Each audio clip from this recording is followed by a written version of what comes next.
bagi kita semua anak-anak. Semoga kita selalu diberikan kesehatan, kekuatan, dan kemuliaan dari Tuhan. Meskipun pada saat ini kita melakukan pembelajaran melalui daring dan tidak dapat tatap muka, tetapi kita selalu mengucap syukur kepada Tuhan. Karena sampai pada saat ini kita masih bisa melakukan pembelajaran meskipun hanya melalui daring saja. Nah, pertama-tama perkenalkan, nama Ibu Serina Anugrahni. Nah, di sini Ibu membuat video mengenai materi pembelajaran pendidikan agama Kristen dan budi pekerti. Agar anak-anak sekalian dapat memahami dan mengerti apa yang akan Ibu sampaikan mengenai materi tersebut.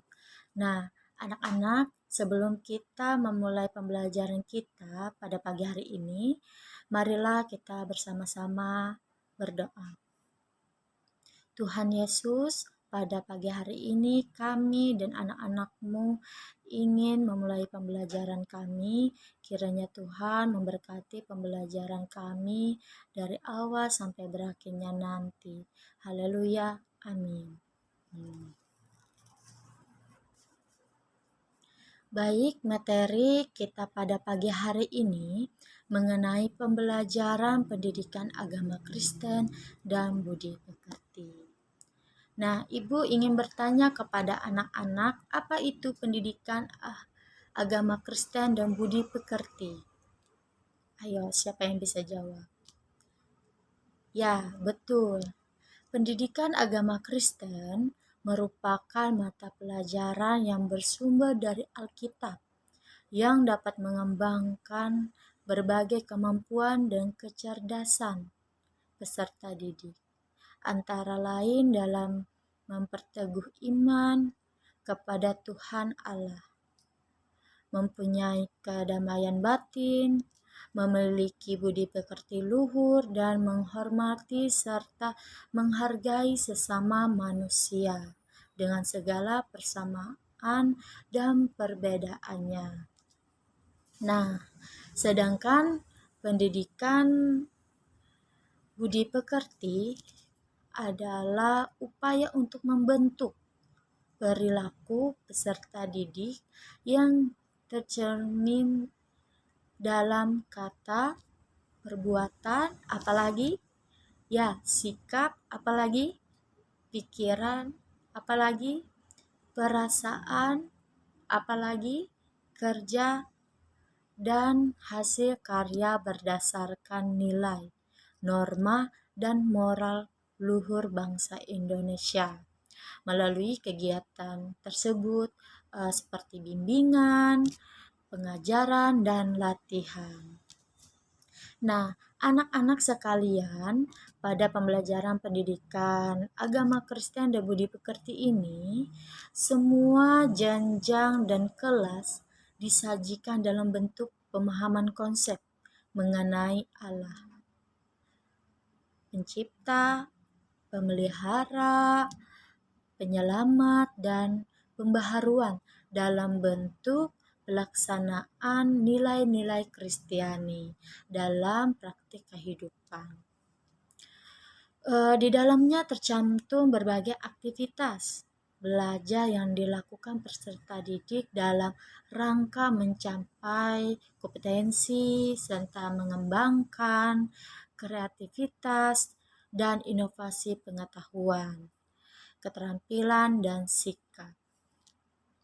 Nah, di sini Ibu akan mengambil salah satu contoh dari nas Alkitab kita. Adik-adik sekalian bisa membuka Alkitabnya masing-masing ya.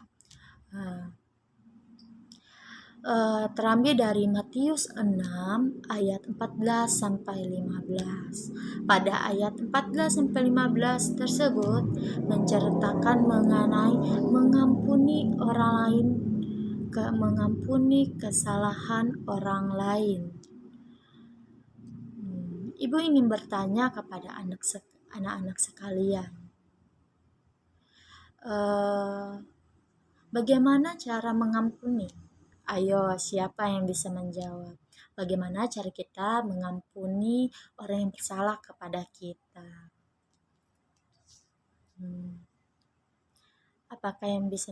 Siapa yang bisa menjawab?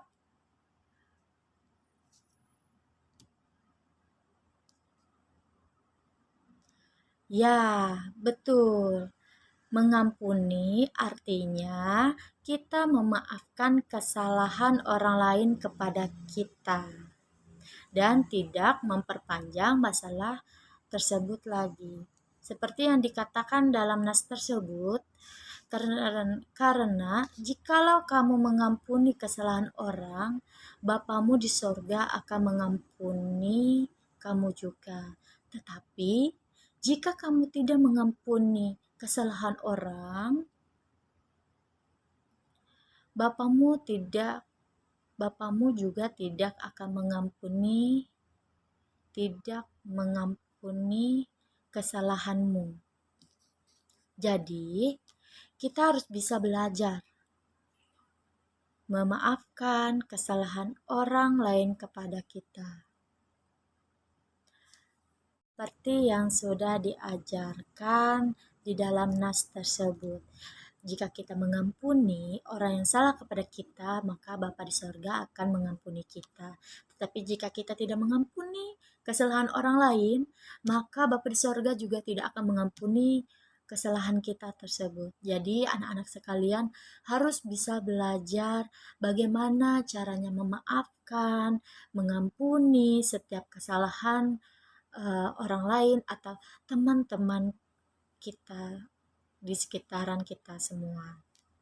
Nah, meskipun biasanya anak-anak sekalian atau teman-temannya sering jahil atau sering membuat onar atau sering bikin kita mudah emosi.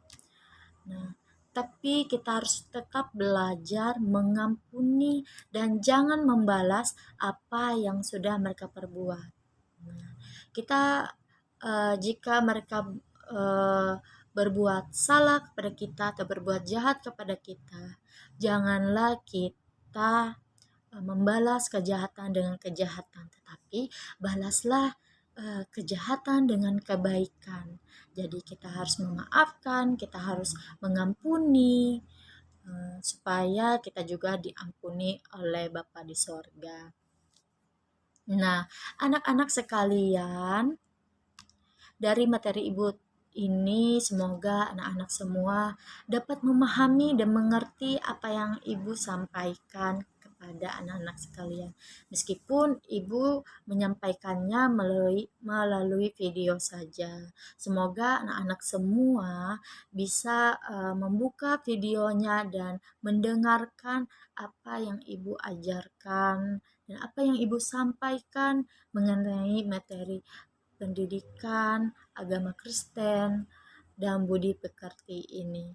Meskipun materi yang Ibu sampaikan dan yang Ibu jelaskan ini sangat singkat, tetapi bagi anak-anak sekalian dapat mengambil dan memahami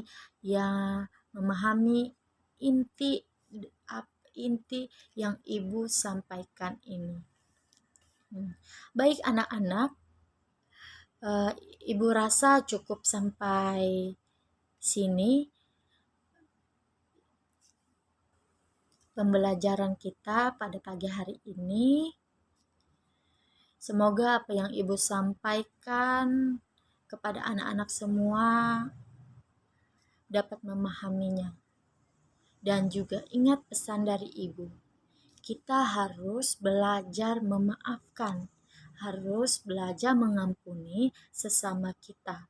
Semoga supaya Bapa di surga bisa mengampuni kita dan mengampuni kesalahan kita. Baik, marilah kita berdoa untuk pembelajaran kita pada pagi hari ini. Tuhan Yesus, terima kasih atas kasih dan berkat-Mu kepada kami pada pagi hari ini. Tuhan Yesus, tadi kami telah mempelajari tentang pendidikan agama Kristen dan budi pekerti. Semoga apa yang sudah Ibu sampaikan kepada anak-anak semua. Semoga anak-anak semua dapat memahami dan mengerti apa yang sudah Ibu ajarkan. Tuhan Yesus berkatilah anak-anak yang sudah Ibu ajarkan. Berilah mereka kesehatan, kekuatan, dan nafas kehidupan. Tuhan Yesus, semoga musibah yang menimpa bumi ini cepat berlalu, dan kami berserta anak-anak didik yang lainnya bisa bertatap muka dan mengajar secara langsung dan tidak menggunakan daring lagi. Tuhan Yesus, hanyalah doa kami yang kami alaskan di dalam nama anak-Mu Yesus Kristus selaku Tuhan dan Juru Selamat kami. Haleluya, amin. Baik anak-anak, pembelajaran kita sudah selesai. Terima kasih.